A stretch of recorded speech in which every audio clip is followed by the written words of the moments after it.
E de cara nós temos uma situação que ela é bastante comentada toda vez que nós falamos sobre variações na cadeira abdutora. E o tensor da face lata. O tensor da face lata, ele de fato é um músculo importante que compõe os músculos que nós chamamos de glúteos, ou o músculo que compõe a região glútea. Isso é um fato inegável. Porém, a importância e a polêmica que se dá em cima do tensor da face lata, ela é um tanto quanto complexa e complicada ao mesmo tempo, pelo seguinte: o tensor da face lata, assim como o glúteo máximo, glúteo médio, glúteo mínimo, por serem músculos da região glútea, você querendo ou não, gostando ou não, eles irão participar durante todos os movimentos, quer queira, quer não queira. Quem decide isso? Se vai um determinado músculo participar mais ou menos, é o sistema nervoso. E nós não temos poder sobre isso. Isso precisa ficar claro. Então, pensando nisso, o primeiro ponto que nós temos que ter sobre o tensor da face lata é a sua real ação ou mecanismo de função. Nós sabemos que ele tem como principal função produzir a extensão e rotação lateral junto à articulação do joelho. Essa é a principal função do tensor da face lata. Em segundo ponto, ele de fato é um abdutor e rotador medial da articulação do quadril, porém fraco. Tendo esses dois pontos muito claros, fica fácil perceber que nós temos no quadril fortes abdutores, como glúteo máximo com seus feixes superiores, glúteo médio e glúteo mínimo, que são fortes abdutores do quadril, enquanto o tensor da face lata ele é um fraco abdutor do quadril. Isso já precisa de cara ficar muito claro para vocês. Ele participa, sim, de todos os exercícios que nós vamos fazer envolvendo a região glútea, mas precisa ter clareza que, em relação à abdução, ele é um fraco rotador. Aliás, um fraco abdutor.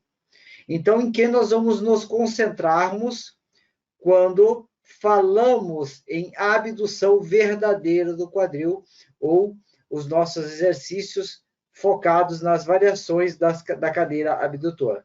Glúteo máximo, glúteo médio e glúteo mínimo. Além disso, tem outro ponto que é extremamente importante na nossa prática e que parece que é muito negligenciado pelas pessoas, que é o tensor, aliás, o trato iliotibial. O tensor da face lata, ele tem a sua inserção junto ao trato iliotibial, que juntos eles se inserem no tubérculo de Gerli, que é o côndilo lateral da tíbia. Ou seja, se nós pararmos agora e olharmos para as nossas pernas, ou os nossos joelhos, para os joelhos dos nossos alunos, a grande maioria, quem trabalha com avaliação já observou isso, apresenta joelhos valgos, principalmente as meninas. Uma vez que nós temos o joelho valgo, automaticamente o primeiro músculo que nós estamos afetando do complexo é o trato iliotibial, que por sua conexão vai ter também um efeito sobre o tensor da face lata. Então a preocupação aqui é com a cadeira abdutora? Não. A preocupação é com todos os exercícios aonde exija principalmente estabilização dos joelhos, o que de fato é importante, mas não é o ponto forte na cadeira abdutora, já que o joelho vai estar em uma condição de apoio. Então, a devida importância que se dá ao tensor da face lata na cadeira abdutora deixa de ser um tanto quanto importante e passa a ser exagerado. Não que não seja importante, mas não tão exagerado como muitos trazem à tona em diversos vídeos, principalmente para tentar descontextualizar algumas variações da cadeira abdutora. Além disso, nós precisamos pensar que no mecanismo da cadeira abdutora, sempre o nosso ponto de partida para qualquer análise vai ser a cadeira abdutora a 90 graus. Esse é o nosso, vamos chamar de ponto de origem, ou o nosso start na cadeira abdutora. É na cadeira abdutora a 90 graus que nós vamos conseguir analisar todo um contexto de quais músculos estão envolvidos, em quais posições eles estão quando nós estamos sentados a 90 graus. Então, nós vamos ter aí o glúteo médio, o glúteo máximo, o tensor da face lata e o trato iliotibial. Todos eles estão devidamente nas suas posições. A partir deste ponto, o que nós vamos observar? Que se eu inclinar o tronco à frente ou suspender o tronco a 45 graus, esses comprimentos musculares sofrerão alterações. Em alguns pontos, nós vamos aproximar a origem e inserção de alguns músculos, ao mesmo tempo que nós iremos afastar a origem e inserção de outros músculos. E com isso, os vetores de força mudam.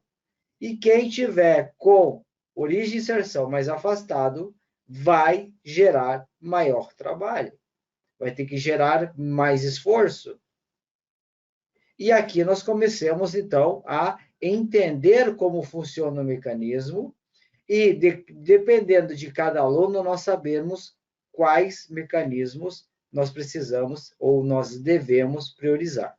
E aqui fica o primeiro teste prático para vocês fazerem, de preferência ainda hoje ou a semana que vem, já que, como nós somos professores, é o mínimo que nós façamos testes práticos, de preferência em nós mesmos.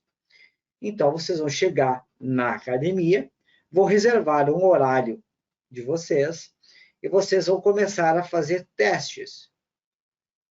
4 séries de entre 12 e 15 repetições para dar uma boa fadiga, nas 3 posições, sentada, inclinada e em suspensão. E vocês vão observar o que muda em cada uma delas.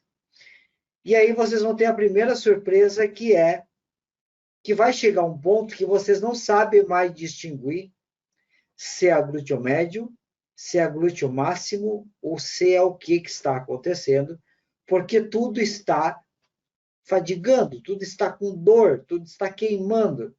E você já não sabe mais qual variação é qual. E a resposta para isso ela é muito simples. Uma vez que determinados músculos que estão em posição de esforço, eles entram em fadigas, o sistema nervoso não está interessado se aquele ângulo é ou não é favorável ao músculo. Ele vai utilizar todo mundo que faz parte da região glútea. Não interessa quem é quem. O sistema nervoso vai receber a informação, vou chegar no ouvido dele e dizer, cara, ajuda aí que não está dando mais. E todo mundo que estiver envolvido vai entrar no exercício. Ou seja, não somos nós que decidimos e não é a angulação que vai decidir com 100%. Por isso que nós dizemos que em cada variação vai haver uma ênfase sobre determinado músculo ou sobre determinada região ou porção daquele músculo. Mas o trabalho total ou o trabalho final ficará a encargo do sistema nervoso. E aqui, quando nós partimos do pressuposto, novamente, que nossos aluninhos, principalmente as meninas que sofrem por demais deste mal, devido à sua estrutura pélvica, a grande maioria tem o glúteo médio extremamente fraco. Seja por questão de desuso, seja por questão de desequilíbrio, mas ele é fraco, ou melhor, como o professor Protete está nos corrigindo, ele está disfuncional, ou seja, ele não consegue agir na hora certa que ele é solicitado e nem pelo tempo que ele precisaria. Então, ele é um músculo que está disfuncional.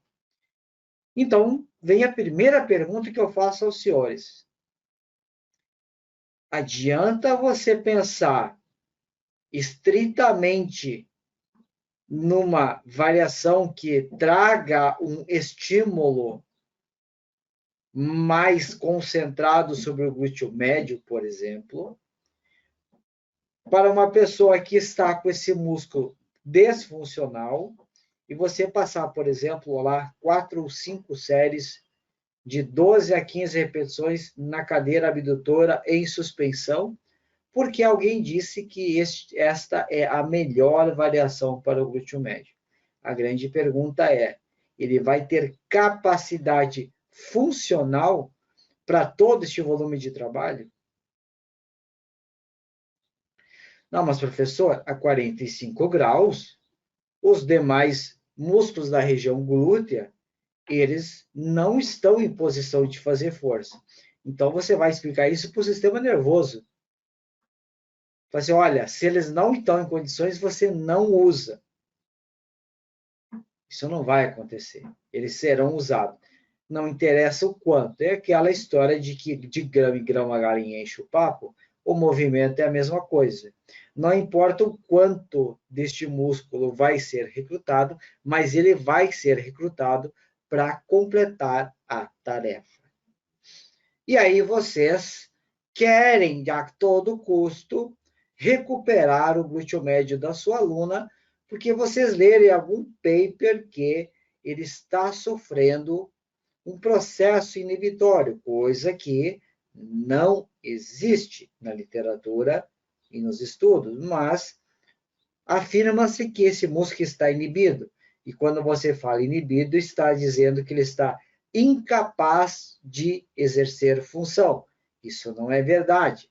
O sistema nervoso, essa lei foi você que criou, não o sistema nervoso. E quando isso acontece, você quer recuperar o glúteo médio e a pessoa sai de uma série de cadeira abdutora em suspensão e você passa para outra abdução, seja ela com elástico, em posição clã ou no cabo e por aí vai. Queridos, vocês já mataram o glúteo médio de vocês com 2, talvez 3 séries. Ele já está morto. E esse aluno não tem, uma vez que você comprometeu por completo o glúteo médio, quem você afeta? Lembra do contexto? Você está afetando diretamente um principal mecanismo de estabilização da pele. Ou seja, se você tem mais exercícios como supostamente agachamento e suas derivações, estando o seu glúteo médio já comprometido no início do treino, você literalmente acabou com o seu treino, com o treino do seu aluno. E aí o que era para ser um trabalho específico virou um trabalho, não vou dizer a palavra para não ofender ouvidos mais sensíveis, né? E quando nós analisamos esse contexto, nós temos, então, robustamente aqui por cima do nosso quadril, o glúteo máximo. Nós temos logo à frente o glúteo médio e nós temos por baixo o glúteo mínimo. Basicamente, todo mundo pensa nesse contexto, glúteo máximo, glúteo médio e glúteo mínimo. Aí, no meio da briga, surge o tensor da fascia lata como mais um abdutor de quadril. Porém, esqueceram-se de um detalhe importantíssimo que faz parte também da anatomia do quadril e dos músculos glúteos, que vocês devem saber e devem ter claro quanto ao uso. E quem são esses queridinhos? Para quem não conhece a sigla, OOGGPQ, ou popularmente chamado de rotadores profundos do quadril, que também têm funções de abdução do quadril e participam dos movimentos. Lembram que eu falei que não importa como e nem como, a tarefa será cumprida. E quem decide isso é o sistema nervoso. Então, observem que o sistema nervoso tem muito recurso para que essa bendita abdução do quadril aconteça. Ah, mas professor, e a vantagem mecânica ou desvantagem mecânica? De novo, você está criando esse cenário mecânico. O sistema nervoso vai criar um cenário de recrutamento. Só que quando isso acontece, o que nós temos que pensar? Para que todo esse complexo ele seja acionado, vai haver um grande impulso ou um grande comando ou um pequeno comando. Vai haver um grande comando. Porém, existe o segundo ponto, que é o que nos interessa ou nos importa, pensando em melhora estética ou melhora funcional. Ou seja, vai receber, esses músculos vão receber um grande estímulo, mas, por outro lado, como é um estímulo muito grande, ou seja, ele atirou para todo lado, o recrutamento ele é menor. E aí que está o X da questão. Um grande estímulo gera um menor grau de recrutamento. Seria mais ou menos como você pegar uma arma e você mirar assim, eu quero acertar na Lua. Essa bala é para acertar a Lua. E você mira e atira. Se você acertar na Lua, o estrago vai ser muito grande, certo? Porém, se você é ruim de pontaria, você mirar na Lua e atirar, mas errar, você vai acertar parte na Lua e parte em todas as estrelas que estão ao redor.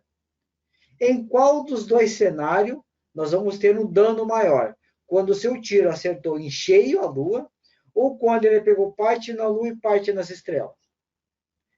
Quando ele acertou em cheio na Lua. É a mesma coisa quando nós temos um grande estímulo chegando para os músculos, para a região dos músculos, e um baixo recrutamento. Você mirou na Lua e acertou as estrelas junto. Você tem um baixo recrutamento. Agora, quando você cria um cenário e condições que você mira na Lua e acerta na Lua, ou seja, você mira no músculo determinado e acerta, então você tem um grande recrutamento. É assim que o nosso sistema funciona. E quando nós partimos dessa derivação, vale para todos os exercícios. Quanto maior o estímulo necessário para que aquele exercício ocorra, menores serão as taxas de recrutamento. Isso precisa ficar claro quando falamos de treinamento e principalmente envolvendo a região glútea, que é composta, então, por todos esses músculos que nós já falamos, glúteo máximo, glúteo médio, glúteo mínimo, tensor da face lata e o OOGGPQ, que são basicamente os músculos que compõem os rotadores profundos. E aqui surge uma dica agora para os senhores. Quantos aqui de vocês já diagnosticaram os alunos com você está com problema de síndrome de piriforme, ou você fala, não, vamos alongar de forma cruzando a perna e puxando, que vai soltar o seu nervo ciático. Quantos de vocês já fizeram isso? Contem para mim. Não mintam, eu sei que vocês já fizeram. Botaram a aluninha deitada no chão, mandaram deitar, cruzar a perninha e puxar para alongar o ciático. Primeiro ponto. Caso não te informaram, vocês pararam para pensar que o ciático é um nervo? Já pararam para pensar nisso? O nome já diz nervo ciático. E aonde que vocês já pensaram, tá, que a gente deve ou a gente alonga nervo? Nunca pararam para pensar nessa lógica? Então, você usar a expressão, vamos alongar o seu ciático, vocês não concordam comigo que é meio estranho? É um pouco estranho, já que o ciático é um nervo. Mas quando nós olhamos mais profundamente na anatomia, olha que interessante. Nós percebemos que o ciático ele está passando exatamente por debaixo do piriforme e por cima dos gêmeos superiores e obturador interno do quadril, que fazem parte dos músculos da região glútea. Então, toda vez que nós falamos que o nosso aluno tem síndrome do piriforme, primeira coisa que já teve aula, vai ter aula com nós, vai saber que não existe síndrome do piriforme. Não estou criando polêmica, mas se um dia quem já foi nosso aluno já sabe, quem um dia for vai saber que não existe síndrome de piriforme. Essa é a primeira dica. E a segunda dica é que quando há ciatalgia ou problemas de dor com o nervo ciático, nós estamos falando mais especificamente que você está com uma grande disfunção na região glútea. E que você alongar, aquela sensação de alívio é uma sensação de parestesia. Você não está melhorando, você está piorando o quadro. Se você quer melhorar o quadro, você precisa melhorar o complexo da região glútea. E toda vez eu quero que isso fique fixado na cabeça de vocês. Toda vez que nós falamos em região glútea, nós estamos falando de todo o complexo. Glúteo máximo, glúteo médio, glúteo mínimo, tensor da face lata e os rotadores profundos do quadril. Tá? Então, toda vez que eu falar região glútea, nós estamos falando de todos esses músculos. Ficou claro até aqui? Alguma pergunta sobre?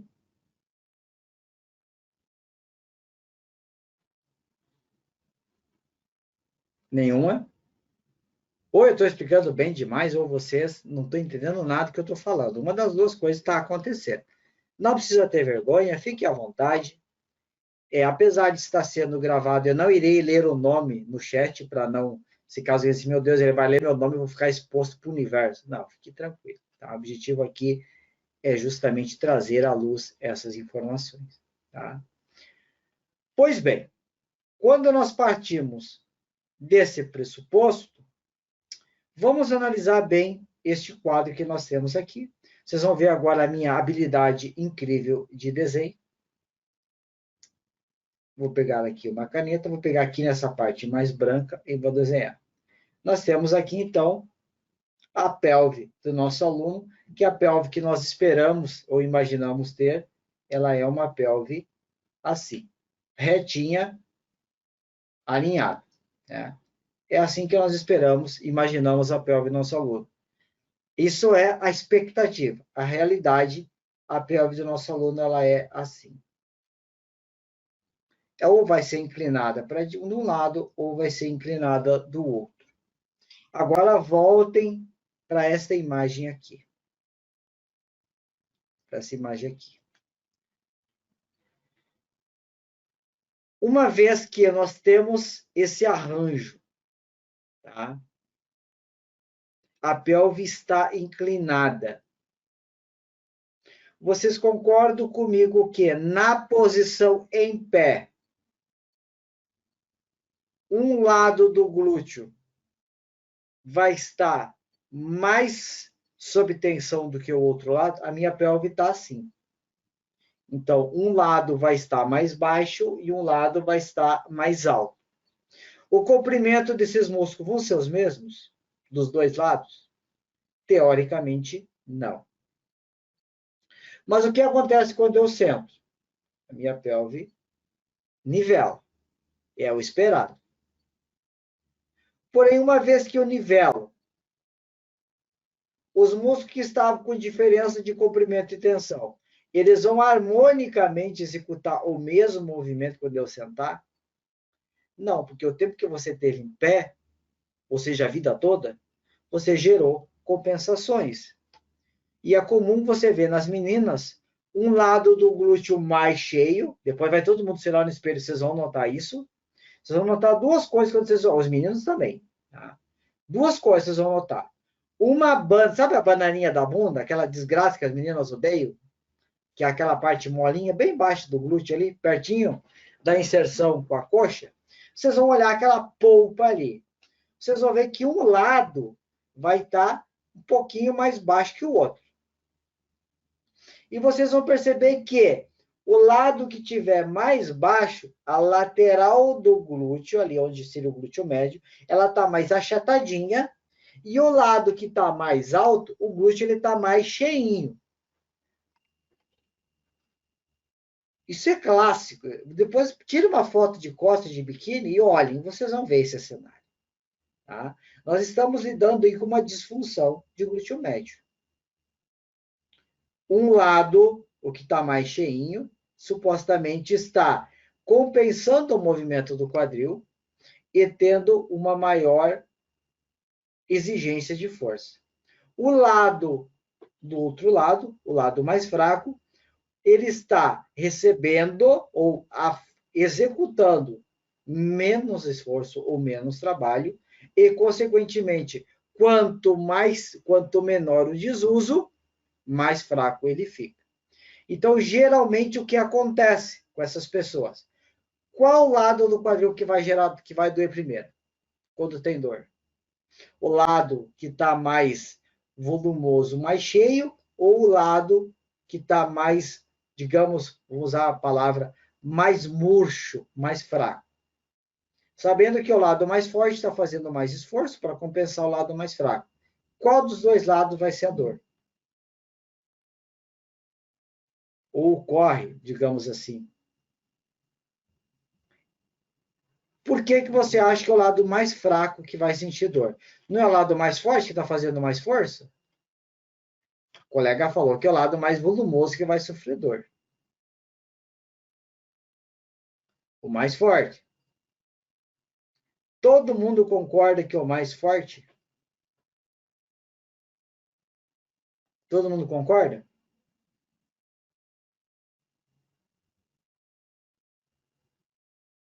Certo. Eu vou pegar o rostinho de vocês emprestado agora, tá? Vou pegar a colega Lense, como minha sparring, tá? Ela treina a vida toda dela. Tá? Aí ela fica parada na minha frente. Eu falo assim, olha só, eu vou dar um tapa na sua cara agora, certo? E aí eu meto uma bolacha na cara dela. Ela é uma pessoa extremamente treinada. Tem dois cenários que pode acontecer. Cenário número 1, tá? Ela tomar a bolacha na cara e sentir um leve desconforto. Opção número 2, ela conseguir antecipadamente se proteger da bolacha que eu vou dar nela. Certo? Tranquilo até aqui? Agora a colega. E aí o Renato ele entra na aula com o microfone aberto, porque ele é atravessado desse jeito, né? Só para dizer que chegou, ele entra com o microfone aberto. Aí então tem a colega Merlin, tá? Nunca treinou na vida, fraquinha.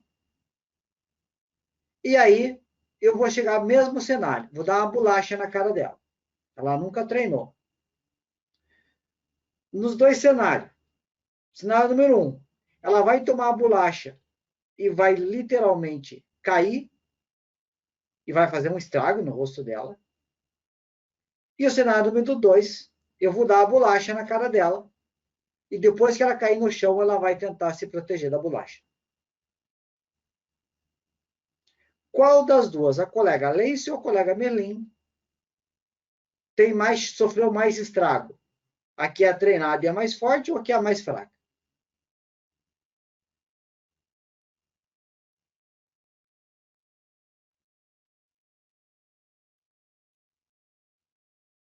Qual das duas?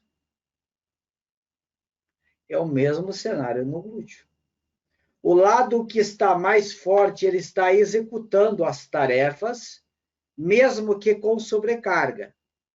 O lado mais fraco, quando ele for exigido para estabilizar, ele não vai conseguir. Porque ele está extremamente atrasado em tudo e não vai ter força para suportar. Uma vez que o músculo não tenha força, quem paga é a parte articular, a parte ligamentosa e a parte tendínea. Então, vocês têm que pensar que, quando vocês encontrarem esse cenário envolvendo o glúteo ou a região glútea, que um lado é mais forte e um lado é mais fraco, a preocupação de vocês é com o lado mais fraco. Vocês precisam, ao mesmo tempo que vocês aliviam a sobrecarga do lado mais forte, vocês ir construindo um cenário para que essa sobrecarga passa progressivamente para o lado mais fraco. E é aqui que entra um controle rigoroso de treinamento. Que o que nós estamos vendo agora de variações de cadeira abdutora pode ser uma das ferramentas que vai fazer jus na hora de vocês prescrever. E no final eu vou dar um caminho para vocês e vocês nunca mais vão errar sobre cadeira abdutora na vida de vocês. Então, que tiver até o final, eu vou dar esse caminho. E nem vocês vão em rede social falar coisas que não deveriam. Não que não deveriam, mas que fica meio estranho às vezes. Tá? Tudo certo até aqui? Porque tem que estar tudo muito redondinho, porque agora começa a parte pesada da coisa. Até agora foi só a introdução. A contextualização dos músculos da região glútea. Porque agora que nós vamos usar eles. Tranquilinho? Vamos em frente? Então vamos lá. Porque agora é a tão sonhada parte de vetorização.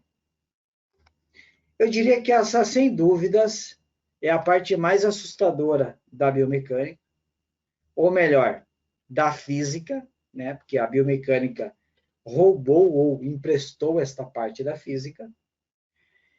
E aqui nós vemos um festival assustador nos Instagrams da vida, de gente botando setinha para tudo que é lado, que setinha é bonito. E nós vemos gente também apontando o dedo para tudo que é direção. E, na verdade, é uma confusão de cores e dedos e setas para todo lado, que no final você simplesmente fala, eu vou fazer e pronto. Né? Então, aqui nós temos o posicionamento vetorial a 0 grau. Assim como a cadeira abdutora a 90 graus é o nosso ponto de partida para as abduções, a vetorização ela parte do 0 grau. E a partir do 0 grau, nós vamos fazendo as devidas considerações. O Renato, ele é meio sem noção, e às vezes ele começa a gesticular e desenhar no quadro dele, e ele se esquece que as pessoas não estão vendo ele. Vovô, bora! Acabou eu falar agora? Agora eu te deixo. Agora assim, você né? deixa. Mas por favor, Não, né? Você não tô tá eu que nem aqui. ontem. Você não tá com aquela cueca box branca de ontem, né? Que você tava comigo na reunião, né? Cara, se eu te falar como é que era a cueca que eu tava ontem, você vai rir muito mais do que branca de.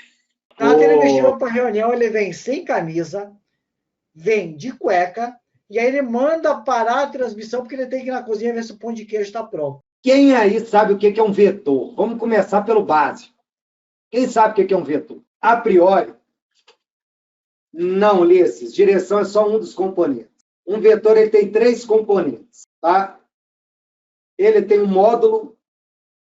O que é o módulo? É o valor desse vetor. Quando a gente fala de força em newtons. Ele tem uma direção e um sentido. Então, pessoal, um vetor muscular, no caso, ele tem uma origem uma inserção. Entre esses dois pontos, você tem uma direção, né? Uma direção de contração, e vai ter um sentido. Então, ele pode estar contraindo, ou ele pode estar alongando. E ele vai ter um valor. Esse valor refere-se à força em newtons que ele é capaz de gerar. Ficou claro isso, pessoal? Todo mundo entendeu que o vetor tem esses 3 componentes? Não, Ulisses. Os 3 componentes são um módulo, que é o número, é o valor da força que ele é capaz de gerar.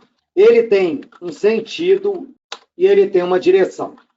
A gente tem que pensar, então, tá? Se você der um Google, você vai ver no conceito de vetor que vai vir essas 3 palavras. Módulo, então, é o tamanho do vetor, é a capacidade, é o número dele. Tantos newtons. Tá? Vou dar um exemplo com viagem, que aí fica claro. Eu estou saindo de Belo Horizonte e indo para o Rio de Janeiro.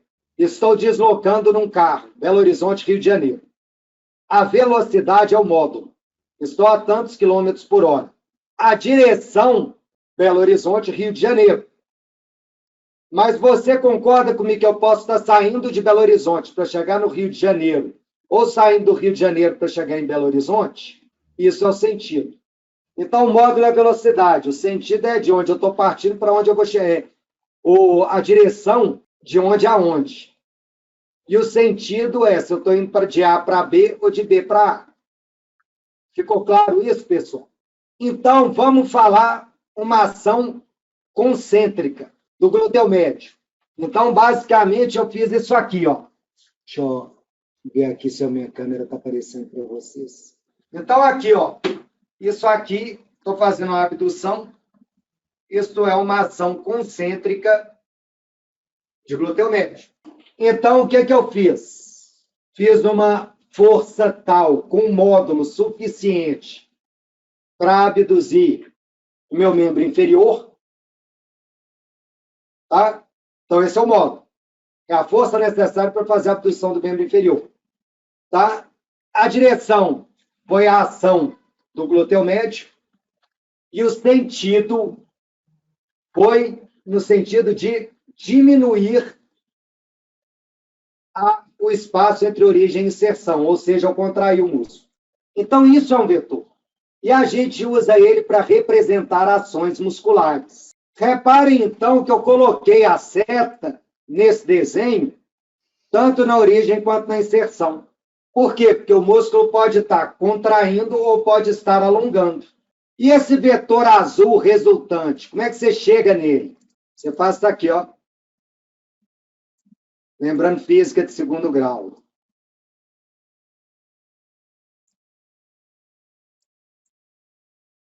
E aí eu desenho um vetor resultante pequenininho, porque, na verdade, o tamanho dele é esse aqui, ó.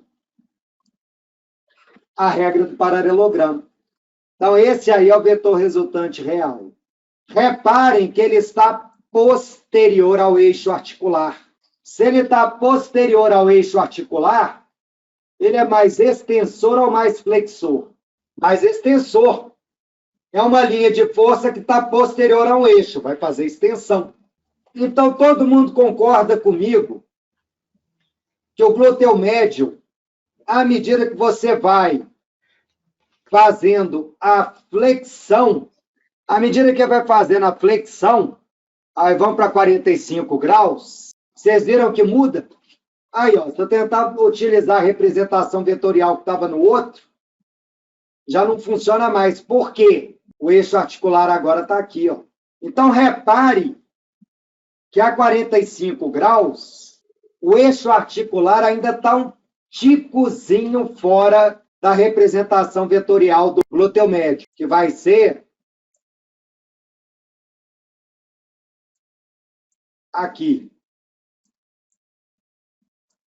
aproximadamente. Então, ainda está um pouquinho fora.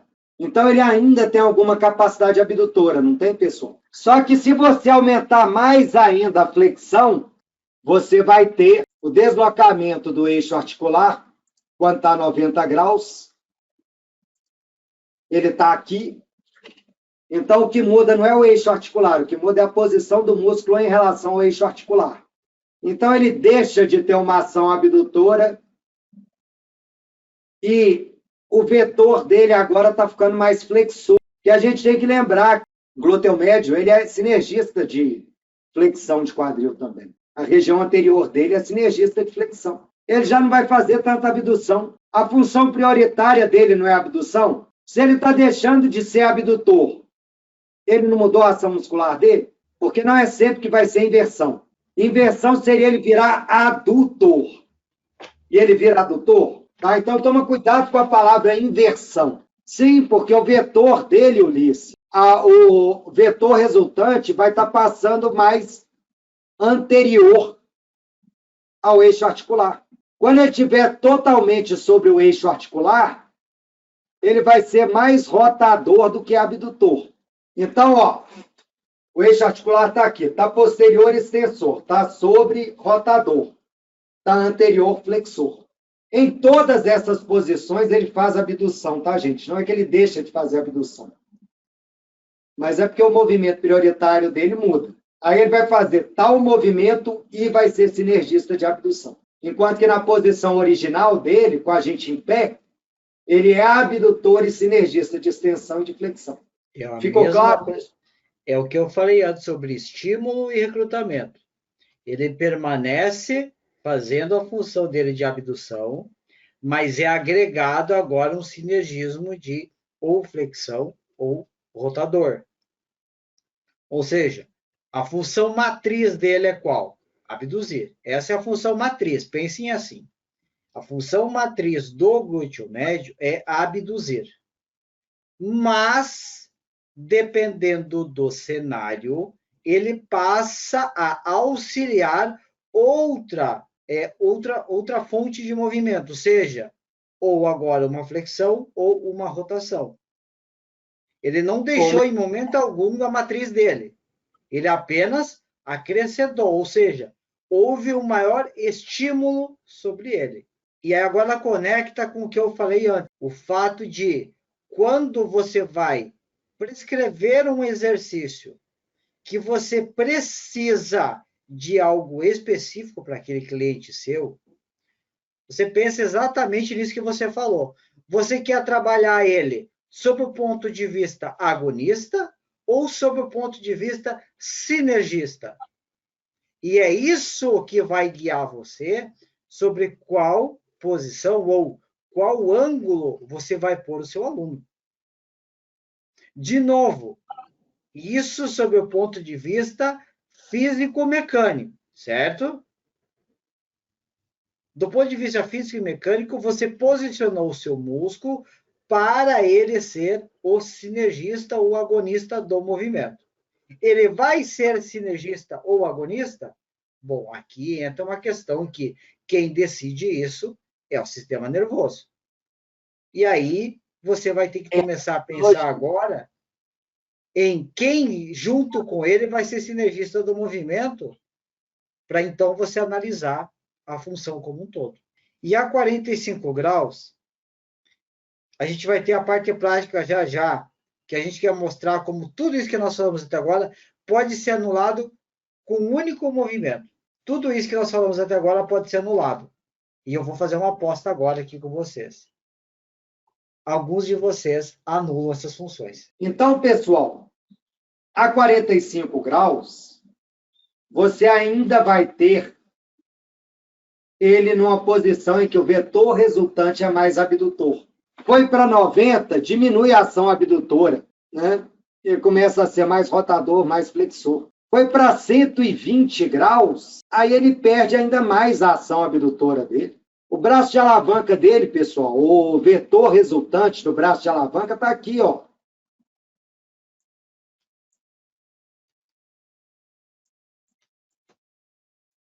E o eixo articular está aqui. Tem alguma chance de ele estar abduzindo nessa posição? Ele vai estar até tentando fazer abdução, porque essa é a função dele. Aliás, um parênteses. A função do músculo é contrair e alongar. Aliás, a função dele é contrair. porque ele alonga contra uma carga. É quando a carga é maior que ele. Que ele alonga ou que ele faz o excêntrico. Então, a função básica de um músculo é diminuir de comprimento. É ou não é, pessoal? Alan, nessa posição, a diminuição de comprimento dele está abduzindo alguma coisa? Você vendo, ele diminuindo o comprimento dele, abduziu? Não. Ficou claro isso para todo mundo? O que o músculo faz, pessoal, independente de qual músculo seja, é diminuir de comprimento. Essa é a ação dele. O que você tem que analisar é se a diminuição do comprimento dele, ele vai estar fazendo o movimento que você quer. Não é isso que a gente faz na musculação? Ulisses, no caso, o músculo vai estar com o comprimento dele diminuído. E aí nós estamos falando de contração, nós não estamos falando de encurtamento muscular, não. Ele contraiu numa posição. Então, obviamente, ele vai ter dificuldade para fazer movimentos em outras. Não tem muito segredo nisso, não. A grande questão é o que o Peri falou. Para que você quer usar o seu glúteo médio? É isso que faz a diferença. Aqui vem um ponto interessante, porque alguns alunos pedem e algumas pessoas falam para ser agradável. Por exemplo, é importante você trocar o estímulo. No treinamento, quando a gente fala em estímulo, a gente está se referindo a quais músculos nós queremos usar em determinado exercício. Então, por exemplo, o agachamento é um exercício que tem um grande estímulo. Quer dizer que, para você executar um agachamento, você precisa de glúteo, quadríceps, isquio, panturrilha, lombo, paravertebral, abdominal, oblíquo. Ou seja, é um estímulo gigantesco. Isso é um estímulo. Então, o aluno quer trocar o estímulo. Cuidado com como você interpreta cada palavra. Estímulo é a complexidade de músculo que vai ser usado para executar um determinado exercício.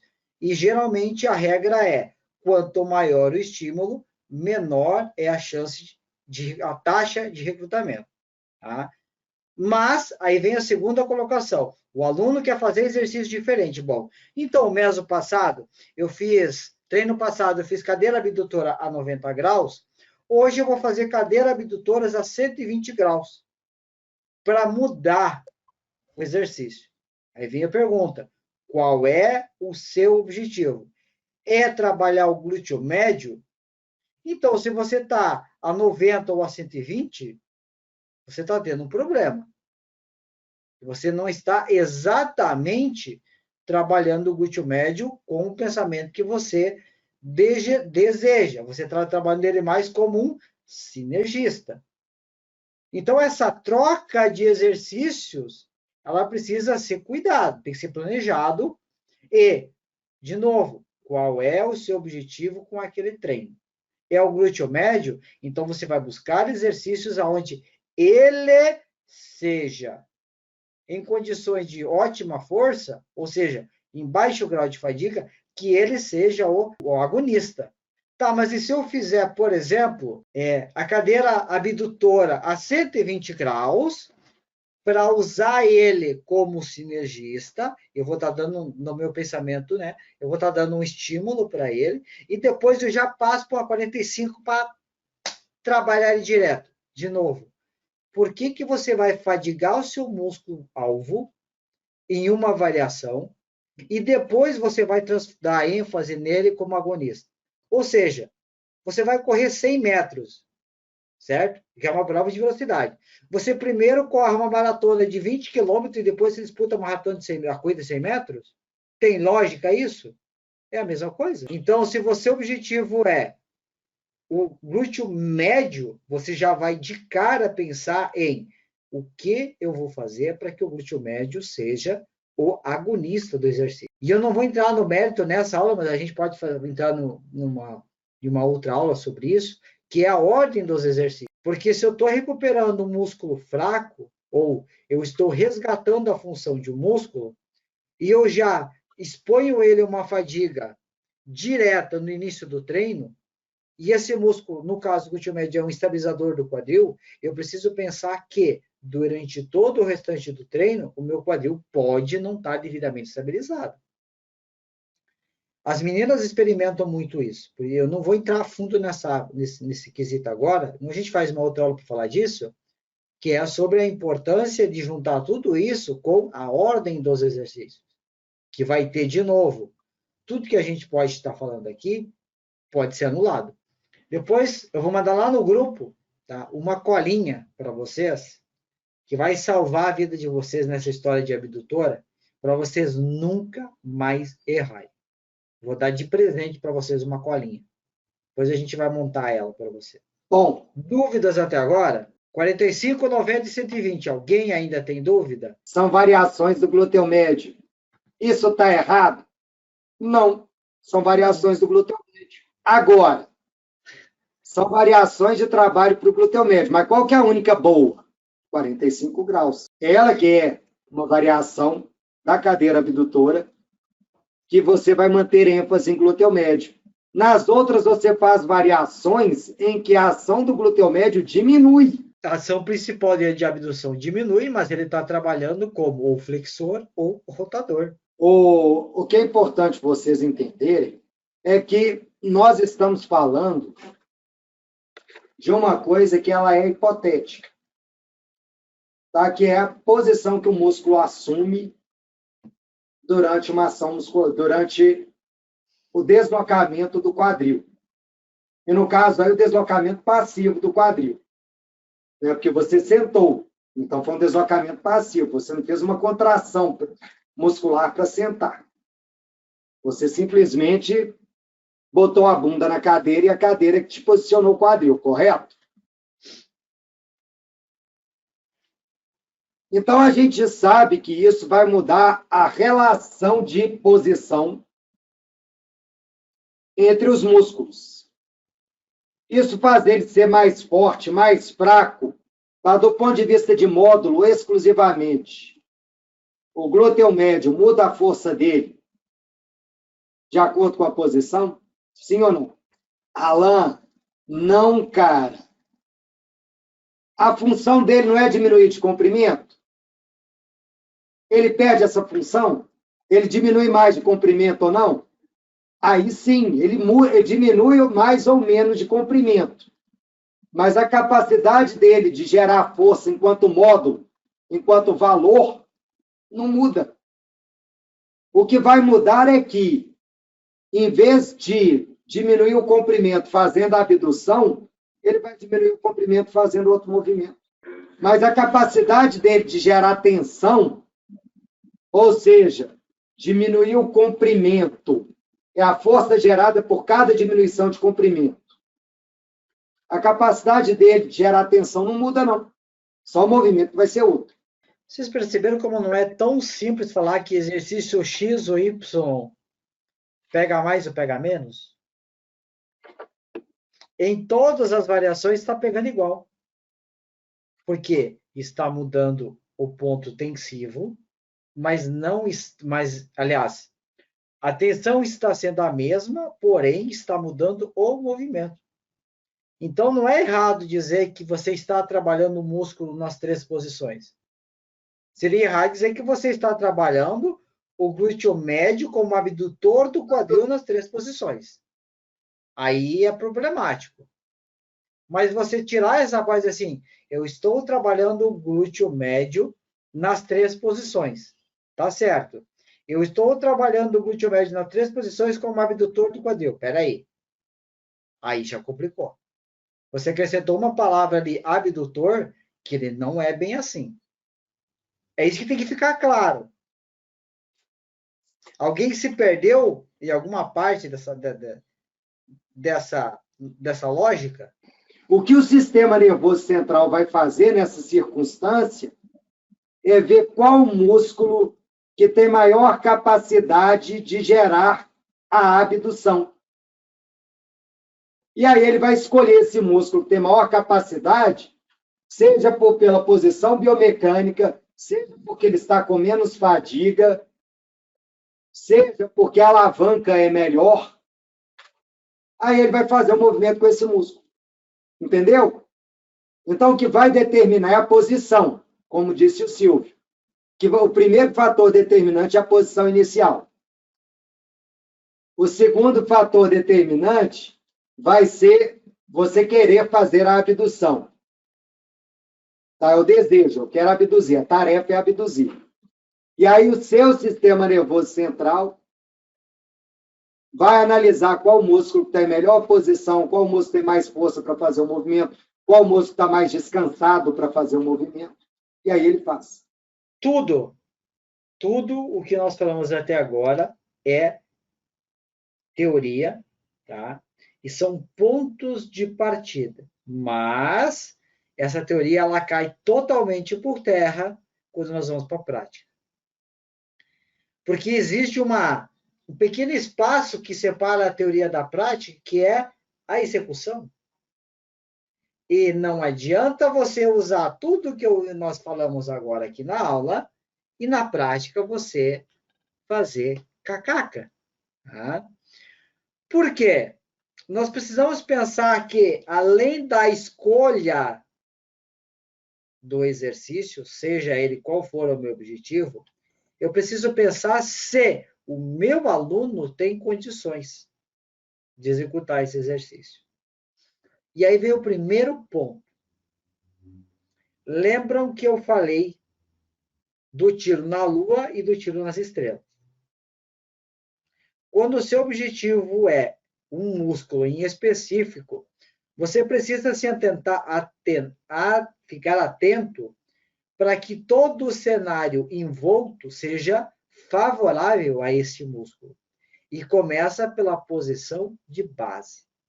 Ou seja, como você senta. Tá? E no como você senta... Ô, Peri, só fazer um comentário que tem a ver exatamente com o que você está falando. Pessoal,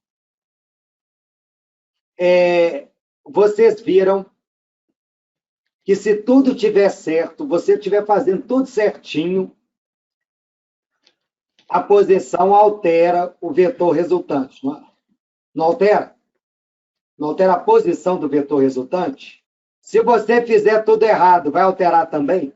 Então, quando a gente vai, por exemplo, eu quero que o meu aluno faça uma abdução a 120 graus. Aí você vai lá, o seu aluno tem hipermobilidade, transição lombopélvica, tem retificação, tá com a coluna um caos. E aí ele vai fazer o exercício, ele faz o quê?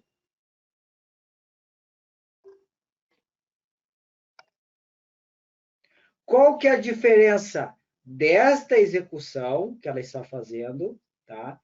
Para uma execução na academia? O que mudou aqui?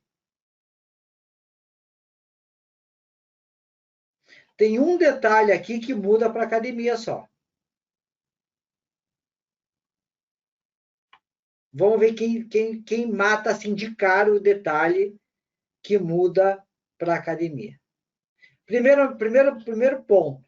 O que não está de acordo com essa execução? O que você melhoraria? Que você está vendo, que está gritando na sua cara.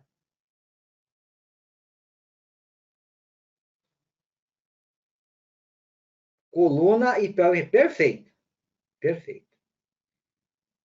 Como que vocês perceberam que a coluna e a pelve estão em reto? A coluna está desalinhada e a pelve está em reto. Deixa eu fazer uma coisa aqui. Ótima essa. Pronto, agora ela está fazendo certinho, né? E agora? Como é que ela está executando? Ficou certo, né, gente? Que os olhos não veem, o coração não sente. Muito bom, Nai. Vocês viram isso aqui, tá? Porque ela está de top. Só que na academia ela vai estar com um camisetão largo. E esse camisetão, algumas meninas, elas usam ainda aqui amarrado. Elas, como é que... vamos falar vulgarmente, eu não sei se é esse o nome. O famoso tapa-bunda. Então ela vai estar com um camisetão aqui e mais um tapa-bunda aqui. Certo? E vocês não vão ver nada. Vocês vão passar do lado do aluno, ele vai estar exatamente como ela está se segurando aqui na frente, e vai estar tudo certo, porque ela está a 120 graus. É isso que difere o que nós estamos vendo aqui que todo mundo viu perfeitamente, que a coluna está uma M, a pelve dela está uma M ao quadrado, né? Por quê? Porque o corpo dela está exposto. Mas na academia, nem sempre ele vai estar de camisetão.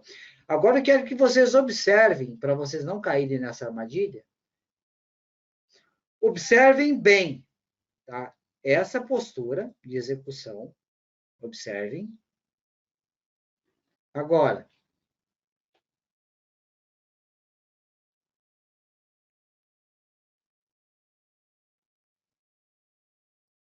ou seja, se vocês observarem o alinhamento, tá? 120 graus não é deitado em cima da coxa. Esse é o primeiro ponto. É o tronco inclinado para frente até o ponto onde toda a coluna está mantida. Se você precisa, em algum momento, arredondar a coluna, acabou. Acabou. A posição do banco, aonde apoia, interfere? O que vocês acham? De novo, nós estamos levando em consideração, sob o ponto de vista do vetor, o quanto está a flexão do quadril.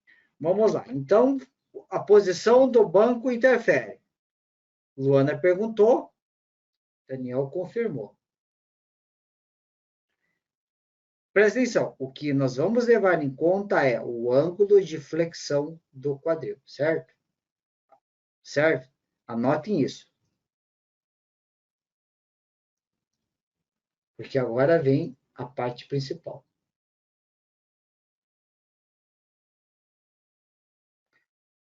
Posição do banco, certo? O ângulo que nós analisamos aqui é este aqui, ó. Presta atenção. O banco está interferindo aqui?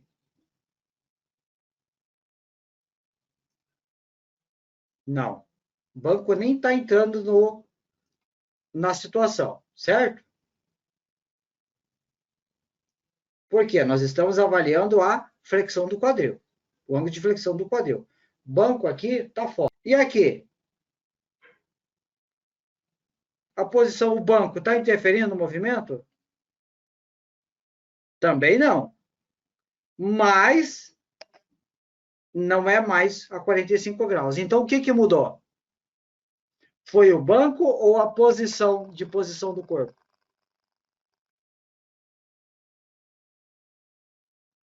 Então, o cuidado é com relação ao banco ou ao corpo. A sua preocupação é com relação à posição do corpo. De novo, isso aqui é uma abdução a 45 graus? Aí ela está aproximadamente, pessoal, se vocês estivessem aí com uma medição, vocês vão ver que está entre 60 e 70 graus. E aí, sabem o que é engraçado? Esses pontos de observação, tá? Vocês têm que começar a traçar mentalmente quando vocês veem as coisas. Que é o seguinte. Uma mesma pessoa que fez uma análise para tentar derrubar que a cadeira abdutora a 45 graus não serve para nada, que é só uma invenção, tá?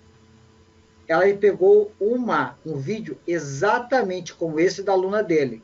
Então, a pessoa que estava desclassificando a cadeira abdução a 45 graus, ela sequer sabe como executar uma abdução a 45 graus.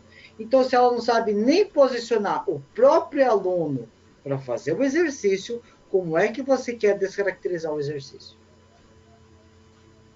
E isso aqui, essa posição que ela está, pode me cobrar se for mentira depois. Mas observe nas academias que acontece em 80% dos casos, as pessoas se posicionarem desta forma para fazer a abdução a 45 graus. Professor, mas qual variação ela está fazendo aí? Nenhuma, ela só levantou a bunda do banco. Ponto. Só está com a bunda levantada. Na verdade, o banco ele é fixo. O que vai determinar se a pessoa senta é justamente se a pessoa vai sentar mais para frente ou mais para trás. Eu, por exemplo, eu tenho 1,60 m e nada. Se eu sentar lá atrás, eu nem alcanço os pés no suporte, os pés. A Elaine tem 1,78 m. Então, se ela sentar aqui na frente, ela vai dar com o joelho no aparelho. O banco, para mim e para ela, é exatamente o mesmo. Mas aonde vai sentar, vai mudar de pessoa para pessoa. É aquilo que eu falei no outro vídeo que eu postei, que é aparelhos e pessoas nem sempre foram feitos um para o outro. E aí vem o quê? O ajuste de base que você vai fazer. Mas a frase, o banco interfere? Não. É a posição do corpo com relação ao banco que interfere. Isso precisa ficar muito nítido. Tem dois pontos aí, Peri, que eu gostaria de completar, que são os seguintes.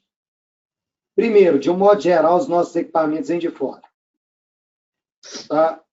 Então, eles são feitos para pessoas que têm mais do que 1,60 m e nada. Ou seja, a estatura média do homem brasileiro é 1,73 m. Da mulher brasileira é 1,59 m, salvo engano. Então, a nossa média de altura é basicamente 10 centímetros menor que a americana. E 10 centímetros no aparelho é muita diferença. Muita coisa. Outro ponto que eu quero que vocês considerem é a pessoa tem 120 graus de flexão de quadril. Para fazer a abdutora a 120 graus, a primeira coisa que ela precisa é ter 120 graus de flexão de quadril. Essa sua colocação ela é perfeita. Quase ninguém tem. É muita coisa, pessoal. Aonde é que é a força que a gente deve fazer a 120 graus? Toda a força ela deve ser centralizada aqui. A pessoa, quando se posiciona a 120 graus, observem isso, ela tende a fazer um valgo, mesmo apoiada, e ela empurra com a borda externa do pé apoiado na parede, ela empurra o aparelho com o pé. Se eu faço um valgo no aparelho com o joelho, ela vai fazer isso aqui com o joelho. O pé dela vai ficar exatamente aqui, está o apoio. O pé dela vai ficar assim, ó. Vai fazer isso aqui, ó. E ela vai empurrar com o pé. E os joelhos dela vão ficar inclinados para dentro. Então, ela vai empurrar como se fosse uma rãzinha nadando. Então, ela já tem o problema de não ter 120 graus, que já inviabiliza essa teoria dos vetores. E o segundo problema, ela está fazendo força com o pé. Então, nós temos aqui dois problemas que inviabilizam o exercício para muitas pessoas, porque para empurrar com a coxa a 120 graus, a pessoa precisa ter um mínimo de sinestesia, ou como as pessoas falam, de consciência corporal. Isso aqui, a 45 graus que nós usamos na academia, ela é gambiarra, porque nós não temos no Brasil, ou raríssimas academias têm no Brasil, a abdutora articulada, que você, ao mesmo tempo que você faz a abdução a 45 graus, ela faz uma rotação externa. Então, quando você inicia a abdução, o conjunto de banco dela, encosto e banco, se movem, que eles vão para trás e para fora. Então, quando você faz a abdução, a cadeira inclina, quando você faz a fase excêntrica, a cadeira retorna. Então, você fica fazendo o movimento de abdução e rotação. Aliás, abdução com rotação externa. Essa aqui, ó.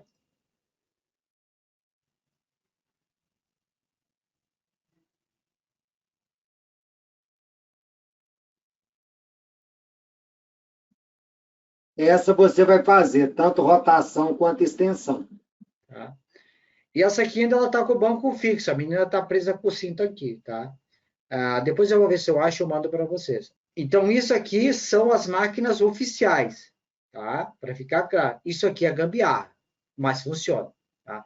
Desde que você tenha esse ângulo de 45 graus de flexão de quadril. Nós temos aqui a abdutora, então, a 90 graus.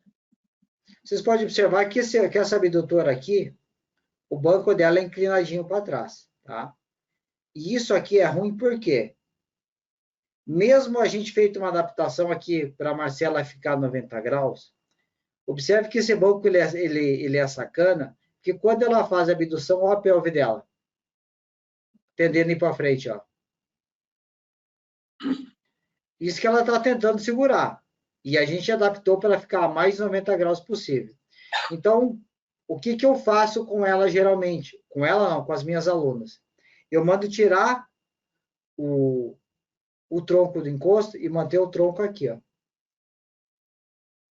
Para ficar, então, a 90 graus e segura com força aqui. Então, eu tiro as costas do encosto, porque ela fica exatamente a 90 graus, para a pelve dela não ficar sendo jogada para frente toda vez que ela faz a abdução. Lembrando que quanto maior for a carga aqui, maior a pelve dela desloca para frente. Tá?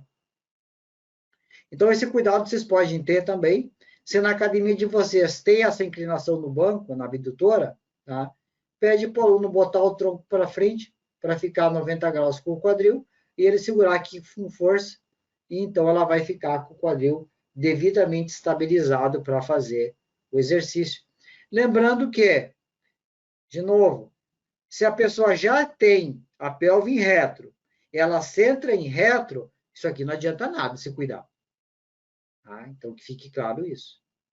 Mas em condições de normalidade, projetar o tronco para frente e deixar 90 graus vai melhorar e muito a execução. Tá? Então, esse ajuste aqui vocês podem fazer se esse encosto aqui for inclinado, como é este caso aqui, que ele vai tender a jogar a pelve para frente. Dúvidas? Espero que vocês tenham gostado da nossa aula sobre a abdutora. Tem infinitas variações de abdução. A variação em pé, variação a 0 grau, variação com clã, com perna estendida, com apolia, com elástico, plantando bananeira, de ponta cabeça, grudado no ventilador. Mas a base sempre vai ser essa. Tá? O que vai ser levado em consideração ou é glúteo médio sendo abdutor, ou glúteo médio sendo flexor, ou glúteo médio sendo rotador.